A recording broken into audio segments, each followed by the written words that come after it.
Welcome to Halftime, a show dedicated to equipping and inspiring people to accomplish what God has prepared them for.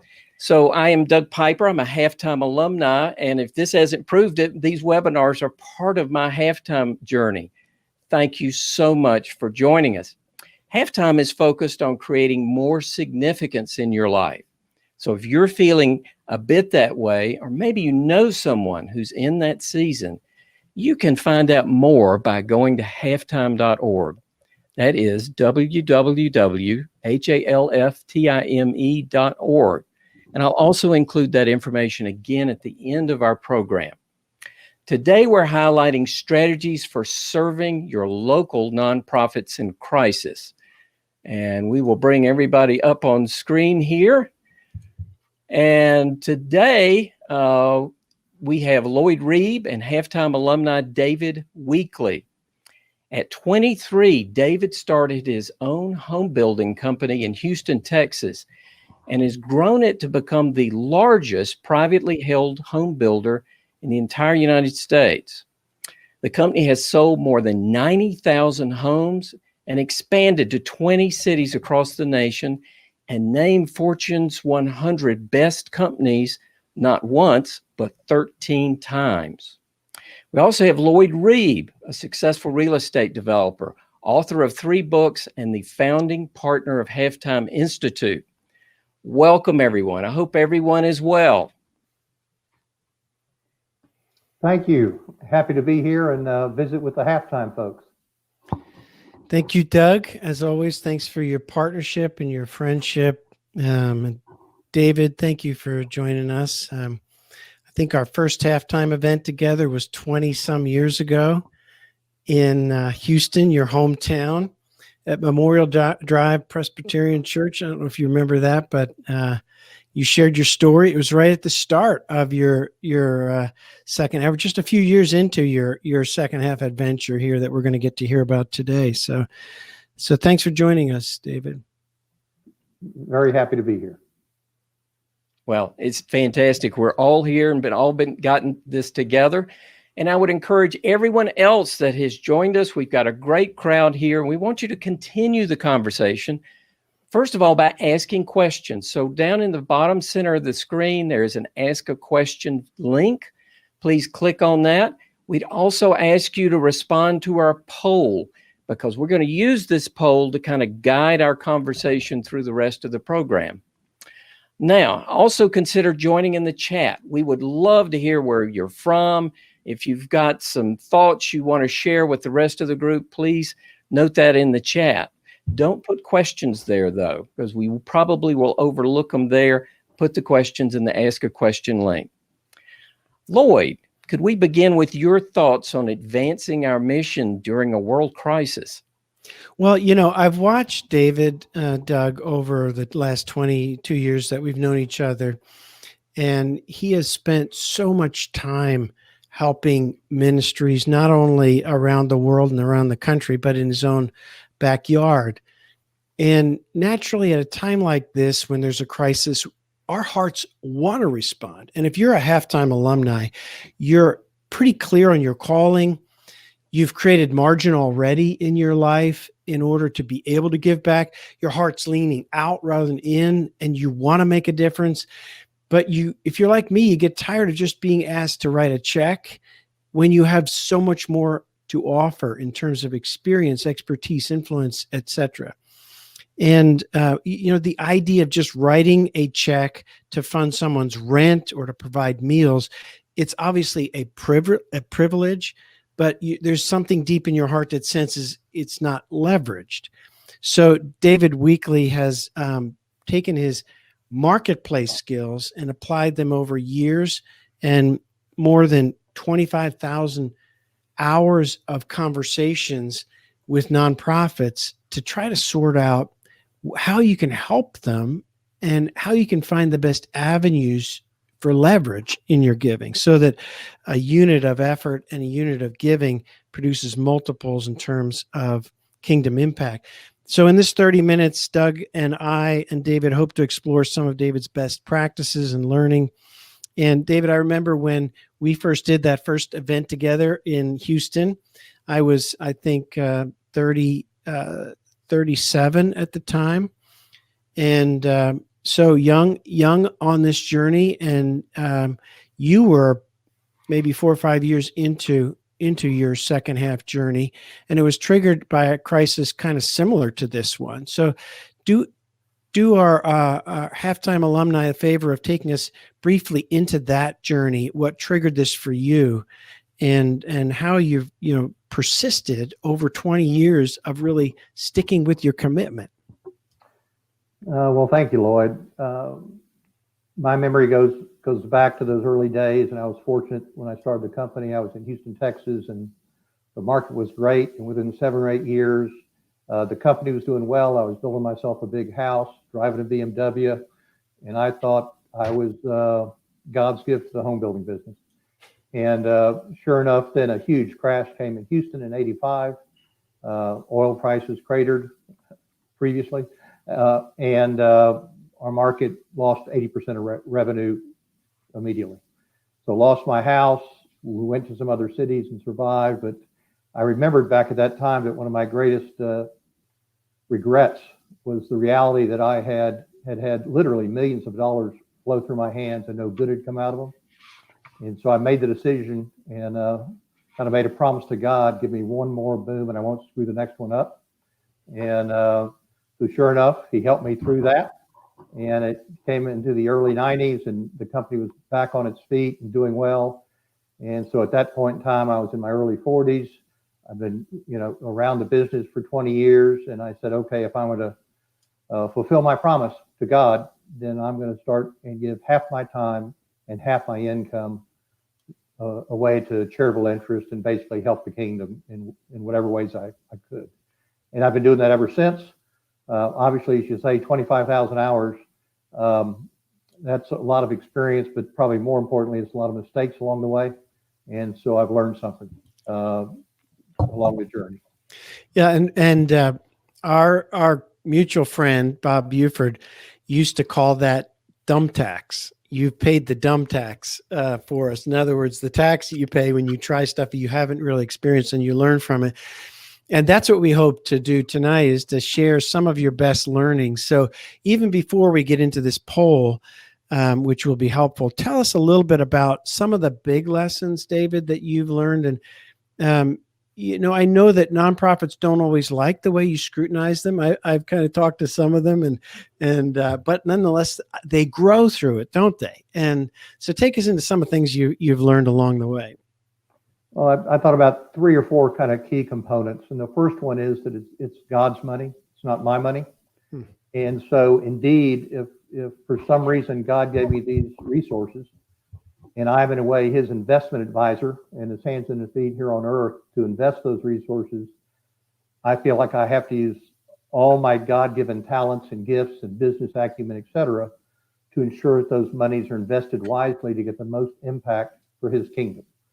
So my first lesson really has been that it's God's money. And I have to remind myself of that because I, like most humans, tend to get a little bit, selfish at times. But it is God's money. Secondly, I've learned over the years that it's really important to fund the leader, not just the organization. You can have an organization with a great model and great potential impact, but if the leader's not the right leader, it doesn't matter and it really won't happen. At the same time, if you've got an organization and a new leader comes into it that's been struggling or whatever, but he's a great leader, they can normally make things work. So I try to fund the leader. And then thirdly is that each one of us have a couple different stewardships. Number one is the stewardship of our affluence or our money. But then also we each have a stewardship of influence. We've each been given a platform in this earth, and we each have different relationships, church friends, club friends. I mean, just a variety of different relationships we have.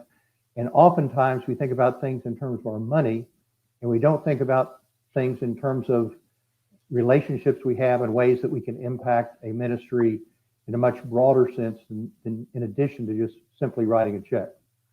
And the fourth thing that I've learned is to go places and attempt to help ministries where I've got strengths. If I go in and I see a need, but it's not one of my strengths, I just don't go there because I'm not sure that I know any more than anybody else about that subject matter. So we've each got unique and incredible strengths. And one of the good things about getting old is, we always seem to recognize our weaknesses, but as we get older, hopefully we can recognize that we have a few strengths as well. And so to use those in the best way that we can. And, David, I know that one of the areas where you've got a core competency or niche competency is that you've seen a lot of leverage in the impact of camps. And yet this must be a disappointing summer for you, right? Many camps, like one of our colleagues that's on the call, a halftime alumni, Steve Seifert, runs the Jage Ranch. I know you bought Marietta Camp, and it's not like everything you invest in always goes up and to the right. This is a challenging summer. How are you reacting at a heart level to just the fact that many camps may not be able to meet this summer? One of the great things about Christian camps is that they can be self-sustaining once you get them up and working because they create their own revenue. When they're not meeting, no revenue comes in. So we've got these incredible, wonderful camps with wonderful staffs with zero revenue. And so a number of us are going to have to reach really deep to ensure that we can maintain these camps financially for the next season. Because, again, it's God's resource, it's God's camp, it's God's property and his buildings. And our opportunity is to ensure that it's here for the next season. Now, to do that, it meant that we had to go off and lay off as many as 90% of the staff in some of these camps. I mean, just heartbreaking. Some of these folks have been with us many years, but we have to ensure that these camps survive for the next year. And we can't if we're paying full salaries for a year when nobody's showing up. So it's been very, very tough. So on that line, David, just before we go to the poll, one of the things that that Bob Buford used to say to me is, I want to finish well. He would say, I don't want to embarrass myself. I don't want to embarrass the Lord, and I don't want to drift into oblivion. And, so if you can think of my journey alongside watching you and the interaction we've done, we did an event together in Houston just a few months ago. I put you in the category of someone who's intentionally finishing well.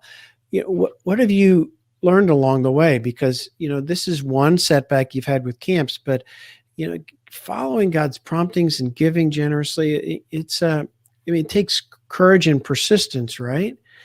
So what are you learning that can help us to stick with this? Sticking with it hasn't been that much of a challenge for me. I haven't seen retirement talked about in the Bible, and I love the action. I love coming alongside these really inspired leaders as they do wonderful things for the kingdom. A bigger challenge is in a crisis like this, is most of these nonprofit leaders have not been market tested and haven't been through a really tough time like this. Those of us that have been in business 45 years have had ups and downs and know we have to react and move and make some things happen. A lot of these nonprofit leaders just haven't had that experience. And so to me, the opportunity is to come alongside them, encourage them, and at the same time question them and help them look deeply into their organization and not necessarily presume that it's just that they only missed their spring gala. Unfortunately, it looks like this COVID situation is going to be with us 12 months, 18 months, maybe 24 months. And so those organizations that are going forward, assuming maybe a 10% revenue hit or 20% revenue hit, I'm not sure being realistic. And we as business leaders can come alongside them and help them, think through these things because they haven't really been through it. And each organization is different, and some might not have any problems at all. And some, unfortunately, that train groups of people like our camps do will have a very deep and troubling experience. So, each organization is different in terms of how it reacts to these opportunities. But each one of us as business people have different experiences that we can hopefully help them and encourage them and bring them to bear if they'll allow us to come alongside. Yeah, and I love the way that you do that with directness, but also humility, so that they don't feel like you're patronizing them, but they need that wisdom and insight. So, Doug, take us to the poll, if you would, and talk through that. Maybe read the whole poll, so that we're sure what we're talking through, and then David will kind of take us through his discoveries on all four of these points. Okay. And it's not too late to put in your thoughts for our poll. So the poll question is, in your efforts to make a truly leveraged difference locally, which is the biggest challenge you face? The answer that has our top response at almost 46% is finding a way to help the ministry leaders with my experience and expertise. Second to that, and it's very close at 37%, is finding ways to use my resources, our team, and assets creatively beyond just writing checks. So again, if we can focus in, I think, on finding ways to help ministry leaders with my experience and expertise, and matter of fact, that keeps growing. So that's by far the strongest area. But second to that, again, is ways to use your assets creatively beyond just writing checks. And then, Doug, maybe also just read through the other two options so that we've got them framed in our mind, because David will speak a little bit to them and what the percentages are on those. Okay. The third level, which is coming in around 14%, is raising the nonprofit leaders' sites into strategies versus the tactical levels, plans versus please. And the one with the least amount of votes is being part of the hard decisions when they need to happen and still run my own business and investments. Okay, well, let me speak to the first one in terms of how do you find ways to help ministry leaders kind of let you in? And it largely has to do with trust. And do you have a relationship with them where you can honestly talk about what's going on? These nonprofit leaders have spent the majority of their lives telling donors that everything's great, we're doing wonderfully, it's terrific, come alongside us, etc. And so do you have the standing and the trust and the ability to say, look, Bob, or look, Sally, this has to be tough on you. Why don't we go through your budget, your strategy, and where do you expect things to come in, and what's your biggest fear currently, and how could I help? I've been through some of these situations before. And a lot of times nonprofit leaders get locked up. They don't know what to do, and they don't want to admit that they don't know what to do. The reality is all of us that have been in leadership positions, we know it's lonely at the top. And they're trying to be strong for their team, and they want to be strong for the donors and strong for everybody. But the reality is they're breaking inside. And so how can you come alongside them in a way and encourage them and help them and work through their issues with them? How can you be their partner and work through those things with them? They won't let you in. They won't let you in. But I'd say it's time to push pretty hard, because their very ability to continue in the ministry might depend upon you pushing hard. If they burn 2 or 3 months worth of extra cash, then they could be out of business before they're able to get back in the revenue cycle. So on that front, do you sometimes have to resort to really shaping up the worst future for them so they can see the seriousness of it? Or do you really take more of a soft and kind-hearted sort of grandfatherly approach? I take the first approach because that's kind of who I am, unfortunately. I wish I was more grandfatherly, but in business, I found that my favorite definition of a leader is to define reality and give hope. And to me, defining the current reality is the key that these leaders need to first get a grasp on. And understanding that it might be up to 2 years before things get back to normal is hard to get into your soul. And so how can you help them define reality and then give them hope that they can make it through it and work with them to give hope. When they're talking to their teams, I think they have to define reality. Here's what's going on. We're unsure of this. It doesn't look like the fall get together might happen, but you know what? We can all work together, do this, this, and this, and reach our goals. So to me, to find reality and give hope is the thing that we need to help the nonprofit leader with. So take us into that second question that was second in, finding ways to use my resources and my team and my assets. You and I were talking about a group of halftime alumni that I have a call with every Tuesday night now that all have a national real estate platform. And they are working on some of the most creative ways to use their real estate. For example, hotels that are empty, and Micah is using them in Nashville to house people who've lost their homes because of the tornado. I mean, that's just a great, creative, compassionate way to make a difference when he's got almost zero revenue anyway, right? So take us into that journey, and what are some of the creative things you've tried over the years on helping NGOs realize how you could bring so much more than just write a check to them? Well, the first thing is to really understand what resources you can bring to bear. Since I'm still operative and acting within my company, we've got a pretty deep technology group, and very oftentimes nonprofits are lacking in their ability to access technology or even know how to begin to hire consultants on technology or what kind of software to buy, et cetera. So that's a place we can help. A lot of it's just strategic thinking about where they are and where they could go.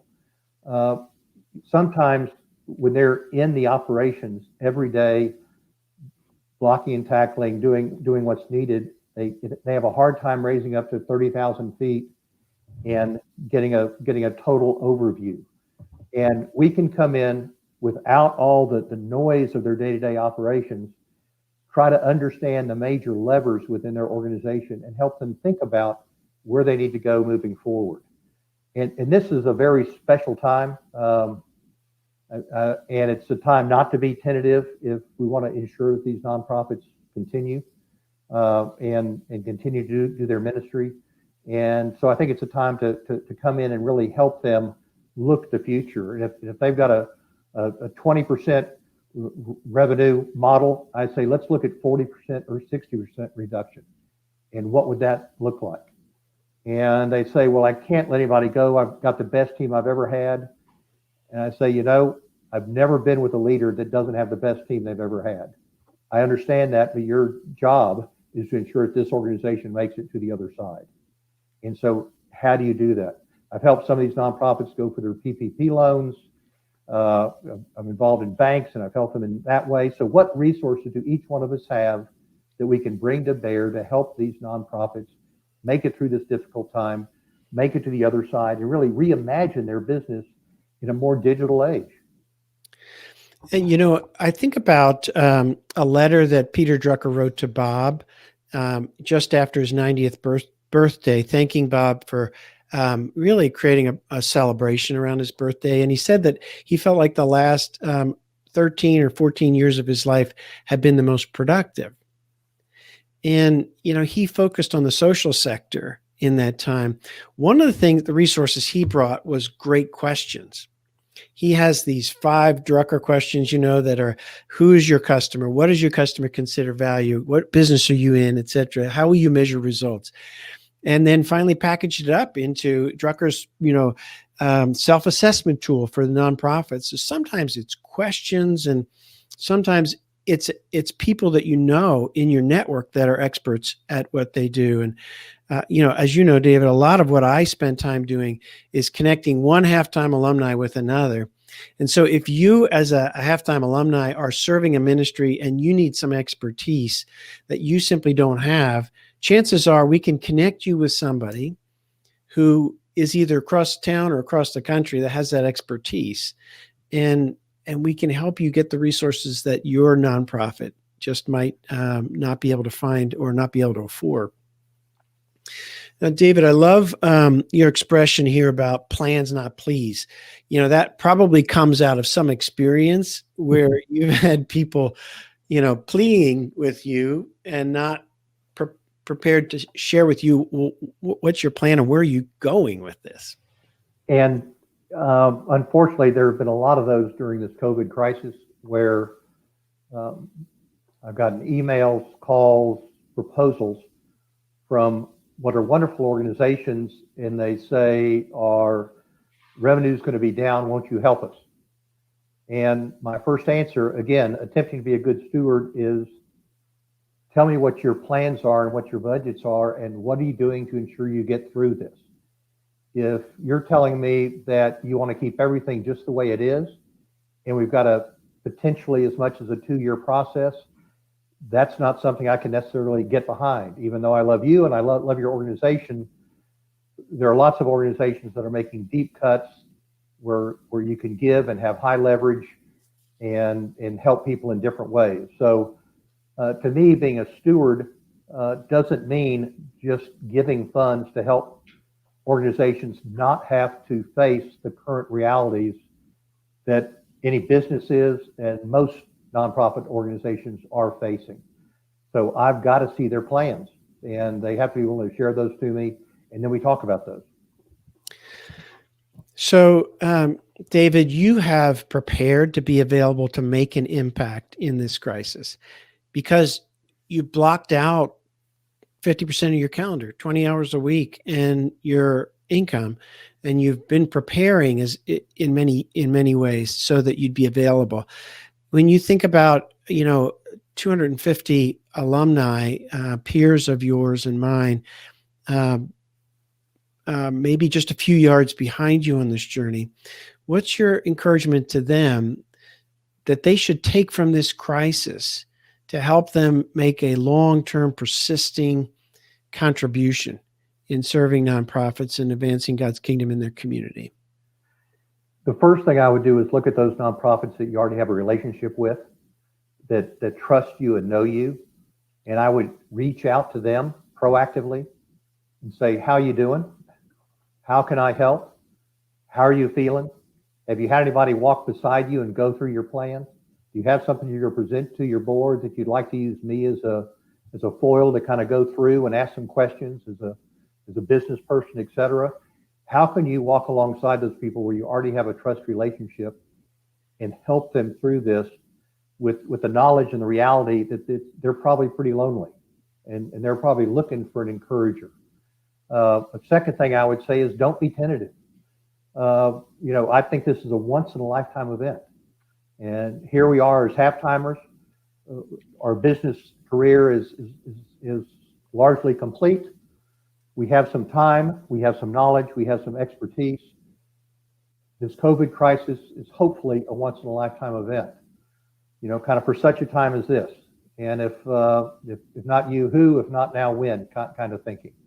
So I would say do something. If you're sitting on the sidelines, then you're not doing all God meant that you could do. So we'll stop here. Doug, before we move to the questions, we always make a commitment to end exactly at 30 minutes so that you can manage your time well if you only have 30 minutes. My encouragement to you is, as you hear David, you can tell he's clear on his purpose, and he's got a filter for how he spends his time. And if you're not clear on your purpose, then we would love to help you refine it. Sometimes a disruptive time like this puts you in a place where you start to second guess your mission statement that you might have crafted years ago or even just this year. But 2 or 3 good coaching sessions can help you gain clarity, not because our team of coaches have smart answers, but questions and a process that will really help you. So David, thank you so much for investing your time. And Doug, take us into this next section. I think we have a bunch of fascinating questions there. Well, we do. But first of all, as Lloyd, as you pointed out, we know many of you will only have allowed 30 minutes. The second half of this will be Q&A. It is completely recorded. You can get a copy of that. And even if you've asked a question and you have to run, you'll get a unique email with the answer linked to that exact place in the program. So if you need to leave, we appreciate you coming. We appreciate your time. For those that can stay, and David, just to double check with you, do you have time for the questions? I'm here for you. All right. If we will move into the questions. If you have one and you have somebody in particular you want to answer it, Lloyd or David, please direct that. And otherwise, Lloyd, I'll take my best shot at who the answers belong to. Also, just to note to everyone, everybody gets one vote. So if you look and you don't have a question, you can vote and push up the ones, and those will be answered first. So our first question, it looks like it goes to you, David. This is from Waters. And Waters says, what are your principles for deciding who to fund and who not to fund in this time of crisis? That's a great question. It's a hard question. And we've gone through and looked at all of we fund about 60 different ministries and organizations. And we've looked at those that can have the most direct impact in this time. And we're prioritizing those, and we've gone to them. And first of all, with all of our organizations, we've let them know that we're still in business. You know, some foundations are pulling back, or because they've, it's financially hit for everybody, but we let them know that we're still out there and we're still in business. And then we've gone through and we've kind of ranked those organizations that we think could have the most COVID impact, and a lot of those are around health. And so we're creating surge funding for those around health and technology supporting health. And so that's kind of where we've decided to go. The other thing that I've done personally is, I'm not sure where everybody knows it, but as part of all these different policies that are coming out, there's one allowing you to deduct 100% of your deductions this year. And so just this last week, I had our accountants go through and I looked at what it would look like if I gave away 100% of my income, not half of my income. And as I work through the numbers, I get a 30% return from the government if I do that.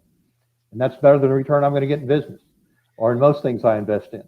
And so you got to be willing to have your net worth go down, which is kind of something new for most of us if we spend our life in business.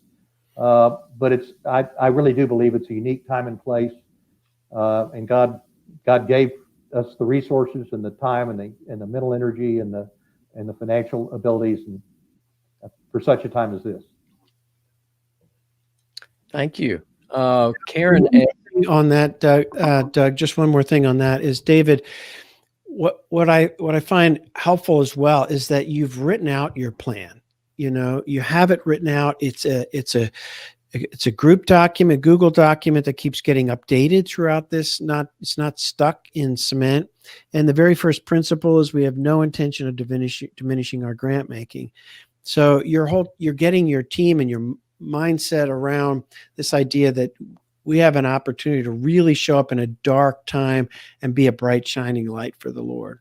So there's a certain piece of writing down your giving strategy as a family and getting the whole family engaged in what you're doing and your peers and partners. Go ahead, Doug. So Karen asked the next question. I believe this one's to you, David. What are one or two major ways to help nonprofit leaders become more strategic and drive philanthropy instead of being tactical and focus on charity? I think the first thing is the realization that any nonprofit leader today is mired in the realities of whether checks are coming in or not. I mean, try to put yourself in their shoes and understand that you have to approach them in a way and be there as a partner and attempt to help them. And so just talking at them or talking to them, I mean, they get lots of advice. Do they have that many partners that will come alongside them and sit with them and share with them and say, let's dig in here and let's talk about this. And to me, the difference between philanthropy and charity is that philanthropy is very well reasoned and there's a plan to it and a strategy to it, where philanthropy is oftentimes a head gift and charity is sometimes a heart gift. And there's room for both. You can tell where I end up on that scale. I'm more of a head giver. Sometimes my wife and I tussle about that. And I think both are very valid, but to me, this is the time for head giving, as being a steward of what God has given us. Thank you, and very good question there, Karen. Roger's question has been voted way up there. So Roger asks, I'm always looking for ways to add value to nonprofits. What questions do you ask or strategies do you employ to uncover synergies between yourself and a prospective nonprofit that you are considering serving? Anytime I meet with a prospective nonprofit, and I will do that 4 to 5 times a week, I'll have a nonprofit come in and sit with me, and we'll go over things. I will have them send in their budget, their strategic plan, if they have one, their board list, and I'll oftentimes meet with the executive director and the board chair. And in going through the information ahead of time, and I can usually do it in 15 or 20 minutes, I'll be kind of caught up on who they are and what they're doing. And I don't meet with them unless it's something that I think where I can bring something to the table and that I'm interested in. If I don't have a passion about it and it's not of interest, I know that I won't give it my all. So I don't really go there. But usually when you look over their paperwork and their understanding and you see their budget and where they are, you can ask questions that will that they'll respond to, because it's clear, it's right there in their numbers. And today with the COVID crisis, the questions could be fairly easy. You know, I work with some other nonprofits and I see they're having to cut their budgets by 20%. What are you planning on? How have you thought about it? Have you figured out how you're going to handle your revenue generation in the future, since it looks like we're not going to be gathering in groups for maybe up to a year? You know, you're primarily a training organization. Are you using digital? How are you working through this? So I just go some questions that are dictated by who they are and what they do. So you kind of feel an ability to help them, and then you like how they're organized, is what I think I'm hearing. Well, I see who they are, and then I ask questions around who they are. Yeah. Very good question, Roger. Another very popular question comes from Waters again. David, what principles do you use to decide on how to prioritize your giving during this time of crisis? Well, that's really the one that it's a sister to the one that we just talked about, where I look at what the greatest need is, and to me the greatest need is health, and so that's kind of where I'm going.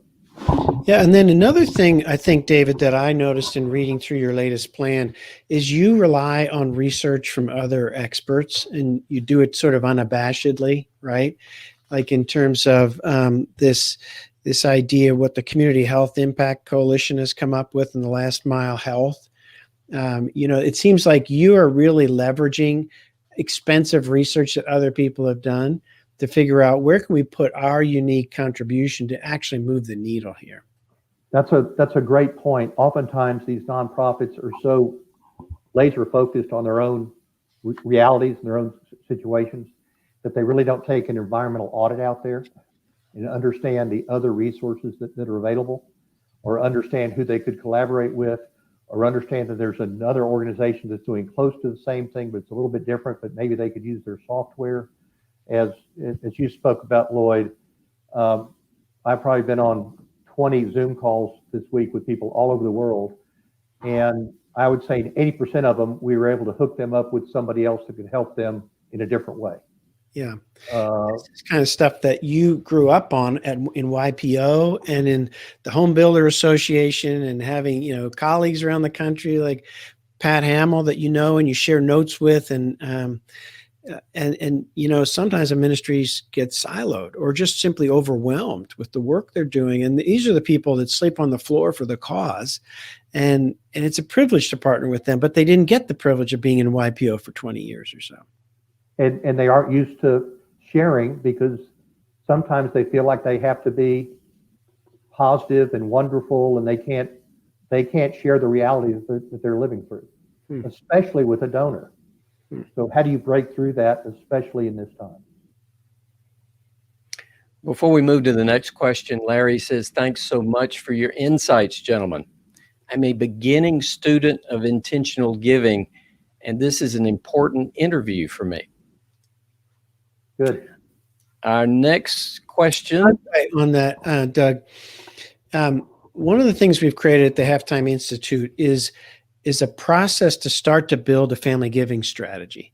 Most of the people who come to the Halftime Institute, they have a responsive or reactive strategy, and they give to 25 different things, and they sit down, they go through all the stuff at the end of the year, but they have no mission and no focus and no leverage mechanism. Like, how are you going to get 100x unit? Like Jesus said, be like the soil that produced 30, 60, 100. It's volitional. You and I have agency in being the soil that produces multiples. When you read his story about the soil. And so I would say, reach out to us, and even just those questions would help you. There are 5 or 6 key questions on building a family giving strategy that will be a lot better than just a responsive one. All right, Bob has our next most popular question. I appreciate your comment about funding a leader. So what characteristics do you look for in a leader you consider investing in? Some of this is a matter of interviewing and seeing 4 to 6 people a week for 20 years. And so you see a lot, and I made a lot of mistakes along the way. But to me, authenticity, transparency, a real grasp of the mission, not just a salesperson. They've got to have some sales in them because they are oftentimes the lead fundraiser. But do they really have that passion? And sometimes you get passion without a plan, and sometimes you get a plan without the passion, and you got to have both. And so are they able to get people to follow them? Are they able to get me to follow them and write them a check? And so you can usually get a feel fairly quickly. And I don't get involved in things just because a good friend says that these are nice people or go to my church or whatever. That doesn't pass necessarily my stewardship grid. It might.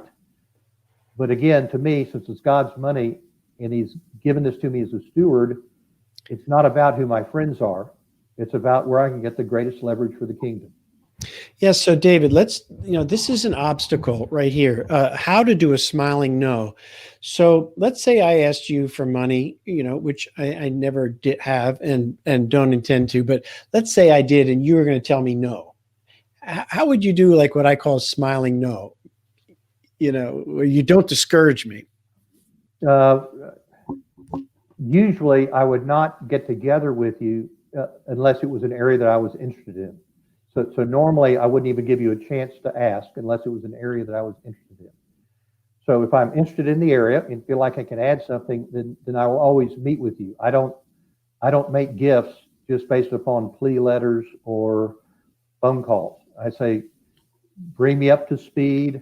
I mean, if we're willing to invest our time and energy in what money we invest in the stock market, how can we go invest God's money with less rigor than that, right? And I will sit down with him and look through it.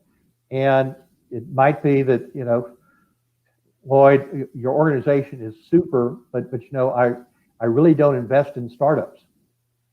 Or Lloyd, I really do appreciate what you're doing, but in terms of funding this type of building, to me, that doesn't make sense because you haven't really done a budget for how you're going to support the building after it's built. So that's really pretty direct critique and pointing them to an area where you feel like they really haven't proven their case.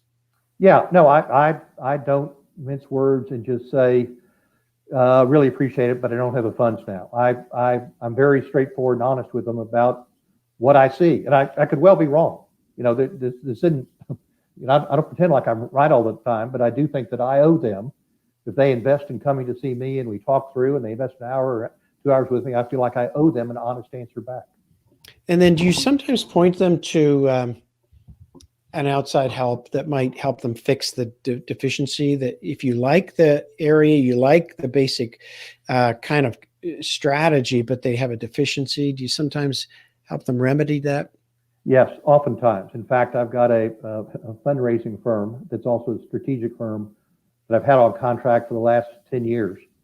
And if I like them, but they need work before I feel comfortable writing them a $10,000 or $25,000 or $50,000 or $100,000 check, I say, why don't you go work with these folks and develop a strategic plan for the next 3 years? And then once you do that, come back. And in fact, I'll pay for that, and I'll pay the $5,000 for that plan, or I'll put up half of it if you put up half of it, if you think it's worthy of your time. Normally, I like for them to have some skin in the game. Maybe I'll put up 80% of it. So it depends upon how the conversation goes, but I want to come alongside and help them get better. Thank you. All right, Bob, that was a great question. All right, we've got a few more left. Again, vote them up if you see one that you want, or go ahead and submit one if you got one that's different. So I don't know if I'll pronounce this right, but it appears to be Yo. And it says, any chance you can provide a copy of the 5 questions? Oh yeah, we can do that. They're actually online. If you just Google on Peter Drucker's 5 questions, and you'll find PDFs on there. And there's a book that the Drucker Institute has done. But when you get an email following this, you will get a link to directly to Drucker's 5 questions. I was fortunate to be able to sit at Peter Drucker's knee for a couple times, 25 years ago and about 20 years ago. And yeah. He asked me those questions, and I had a tough time answering them in a way that made as much sense as he does. Yeah. And, David, I was telling you this, I think, personally, privately, is, he said that in history, humans have gone from warrior to king to sage, right? And the most difficult transition is from king to sage. And that's, that's the role you're in now. And it sneaks up on you. You don't necessarily realize that until you get feedback from people around you. And it takes this many hours and experiences and mistakes, like you mentioned, to be a sage. But then maybe many of our alumni are at this point of moving from a king where you're managing to a sage where you're providing wisdom. And Peter Drucker told Bob Buford when he got to this season, he said, at this point, you need to release and direct the energy of others and no longer supply it. And so that's what I see you doing, David, and your unique personality and with all these at-bats. One of the key things that I would caution people about as well is if you have the ability to write a check, you need to make sure you never attempt to manipulate the organization. And it's really a hard thing to do sometimes, to have that tension to where you want to help them and give them advice where you see they need it, but at the same time, you don't want them to be doing things just because you ask for it if it's not something that's in their wheelhouse or that they want to do, just to satisfy a donor. So you have to be hypersensitive to not putting them or yourself in a position to where they're doing something just to satisfy you. So that's this tension between your, rigorous thinking and kind of curmudgeon kind of conversation you have with them, and the humility to just love them and applaud them as a person. And one of the things that I notice in ministry is you have to have 3 kinds of conversations. In business, you just have a corporate conversation. How do we make this better? But in ministry, you have to have a cause conversation. Why are we doing this? What are the stories that engage your heart? You have to have a community conversation because we're brothers and sisters in Christ and we love each other. And I always hear you talking about that I love you, but this doesn't work. And then you have to have a corporate conversation.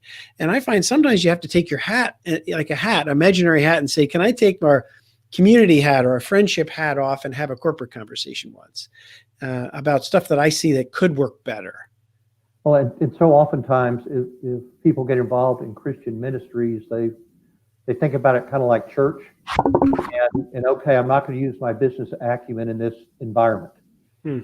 And I go to a board meeting and I see these incredible minds and people sitting around, and they're shaking their heads when they know full well that what's going on is not accurate or not right, but they're afraid to speak up because they're at a Christian ministry uh, situation. And I just think God gave us certain skills and abilities, and that we're supposed to use that for the benefit of the kingdom, and that sitting there just shaking our heads because we don't want to, be honest about something, it isn't necessarily appropriate. Yeah. Thank you. All right. David has a very popular question. David, how did you decide when to stop assisting an organization? And how do you phase out your giving? Additionally, what percentage do you try to never exceed in an organization's budget? So there's several questions there. How do you decide when to stop? How do you phase out your giving? And what percentage do you never want to exceed in an organization's budget? I found that my sweet spot as an entrepreneur is usually when an organization's revenue is between 500,000 and 5 million. That's when I can have the most impact, when I can help them build capacity and improve their operations, et cetera.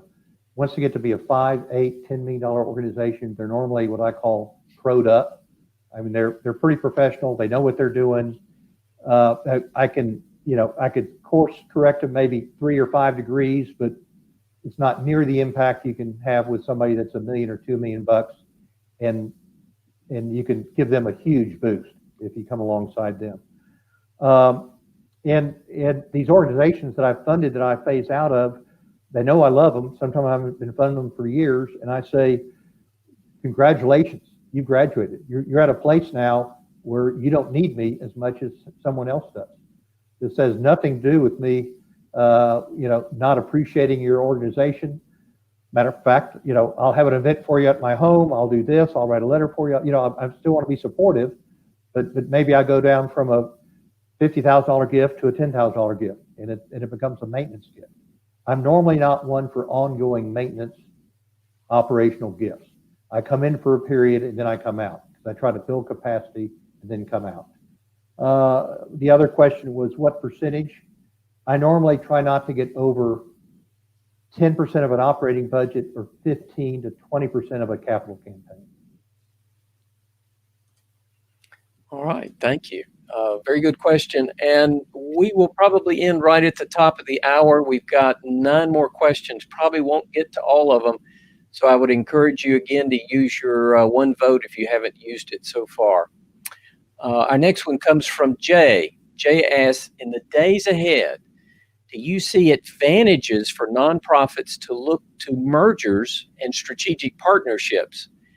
And would you comment on whether you could be a valid strategy in light of resource constraints? Yes. First of all, I think we have too many nonprofits that duplicate each other to begin with. During this COVID crisis, surely there should be lots of combinations, et cetera. The sad fact is that usually what prevents that is not the executive director, it's usually the boards. Because the boards sometimes get their position power by serving on this board, and they don't want to give up that seat, which to me is an improper governance. And so sometimes it is the executive directors that don't want to get together, but oftentimes they bring the opportunities together. I'm working with a group right now that's going to merge, and it's wonderful when that happens. You get all kinds of efficiencies.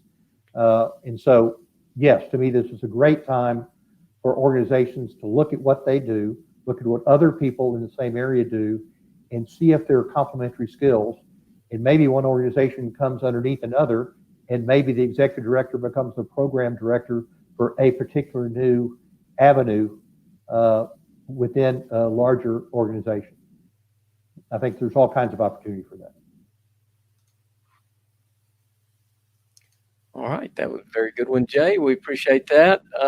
We probably got one or two more that we can get in before the top of the hour.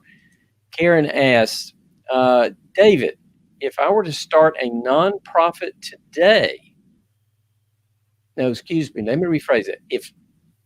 David, if you were to start a nonprofit today, what would it be? This comes from Karen. It would be in technology. It would be in digital and visualization technology, because so many of those nonprofits out there are weak in their software and their visual. I mean, just look what we're doing today, right? And so that's where I would go focus. Is I would help people take these incredible ministries, and how do I go put them online?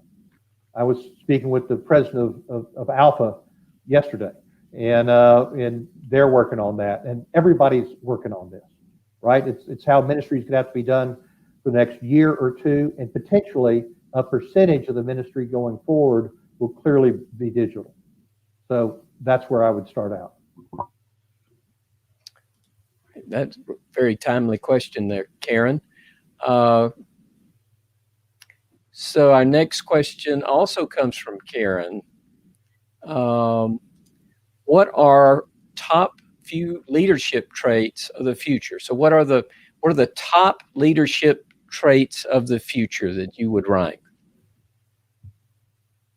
I don't have a series of 4 or 5 of those on my hand. To me, a sense of purpose and a real clear direction from God about what you do would clearly be at the very top of the list. And to me, the ability, as I said before, in terms of that leadership definition, to be willing to define reality for your donors, for your team, for the community, and really be honest about defining reality, and then be able to take the current situation and give hope for the future. I think that's what we all want. That's what I want from the leaders that I look up to. I want them to tell me where things are today and give me hope for the future. And I think that's what Christ did in so many times. So to me, that's the opportunity for a great leader to follow.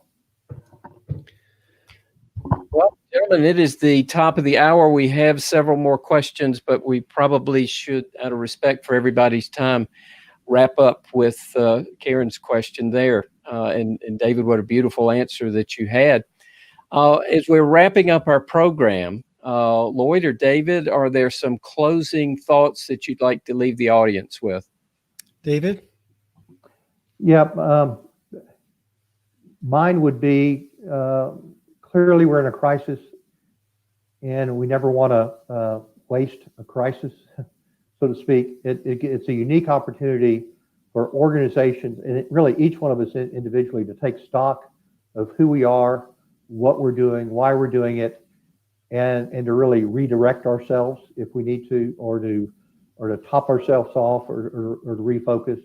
So to me, I would not let this time go by without taking a deep dive on our own personal standpoint in terms of where we are, and then those organizations that we can impact. We're at a unique time and place, and don't waste it. And David, next Wednesday, Doug and I are doing another webinar for a half hour on this topic of ideas that we've been gathering for how you reset your life in light of this crisis. And that's coming from the people that we journeyed with in the last crisis, and what the difference has been over the last 10 years. And that's one of the privileges of having spent 20 some years walking alongside of talented leaders who are wanting to make their next season the very best season it can be and have the biggest impact. And so what Doug and I are going to share on Wednesday morning is at 9:30 Eastern is some of the best ideas that we've gleaned on how you reset, how you position yourself to make the biggest impact potentially in the darkest hours ahead. This is not likely to be the last crisis of our lifetime. And, yesterday we had our second grandbaby born, and I haven't met her in person yet because she's been in the hospital, and we can't go in the hospital, obviously. But tomorrow I'm going to meet her, and I have the privilege of preparing now to be able to walk with her through the crisis that might come in her life 10 or 20 years from now. And so we're going to take a serious look at that on Wednesday morning next week. Well, thank you, everyone. And I want to pass along some of the comments. Karen says, I appreciate your perspective. Vince says, great job. Thank you. Bert says, enjoyed the hour. Many thanks. Kevin says, well done. Thanks, guys. I so appreciate the audience's time, but especially David, you and Lloyd. And thank you, everyone, that if this is the first time you've caught these programs, we hope you'll catch the next ones. If you're a repeat viewer, we're glad to have you here again. So I think with that, we'll just let you know that we appreciate your time. The webinar is recorded, and a link will be sent to everyone that has registered for the webinar. And with that, gentlemen, it's the top of the hour, and I think we bid everybody a good night. Thank you, Dave. Thanks so much for who you are and what you've been doing. God bless. Thank you very much. Bye-bye. Bye-bye.